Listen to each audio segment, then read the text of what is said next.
Hello everyone. তো অনেক দিন পর একটা রান্নার ভিডিও নিয়ে এসেছি। তো এখন আমি ভাত বসিয়ে দিয়েছি, আর আজকে একটু দেরি করে রান্নাটা বসিয়েছি।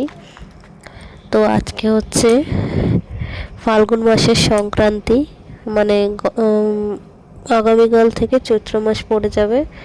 তো চৈত্র মাসে আমাদের তো সারাদিন সারা মাস নিরামিষ খেতে হয়। তো আজকে তাই জন্য লাস্ট দিন আমিষ রান্না করছি। তো এদিকে ভাত আমার হয়ে গেছে, আর এদিকে আমি তরকারির জন্য যা যা সবজি লাগবে মশলা লাগবে সব রেডি করে নিয়েছি। তো এখন আমি প্রথমে রান্না করব চিকেন। তো একটা কড়াইতে আমি আলুগুলো ভাজছি চিকেনের, আর আমি ঢেকে ঢেকে আলু ভাজছি, কেননা ওই তেল ছিটার ব্যাপারটা আমার খুব ভয় লাগে। আর তাছাড়া তেল ছিটে ছিটে যে চারিদিকটা একটু নোংরা টাইপের হয়ে যায়, সেই জিনিসটা আমার পছন্দ হয় না। তাই যতটা পারি রান্নাঘর পরিষ্কার রেখে রান্না করার চেষ্টা করি, যত ঢেকে ঢেকে রান্না করা যায়, তেলটা চারিদিকে কম ছেটে। তো তাই জন্য আমি ঢেকে ঢেকে আলুটাকে ভাজছি, আর এই পাশের কড়াইতে আমি চিকেনটাকে কষাবো বলে তেল গরম করে নিয়েছি।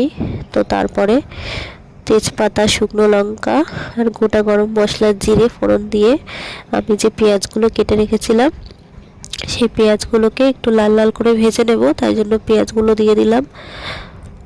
আর ওইদিকে আমি আদা রসুন আর শুকনো লঙ্কা, টমেটো, পেঁয়াজ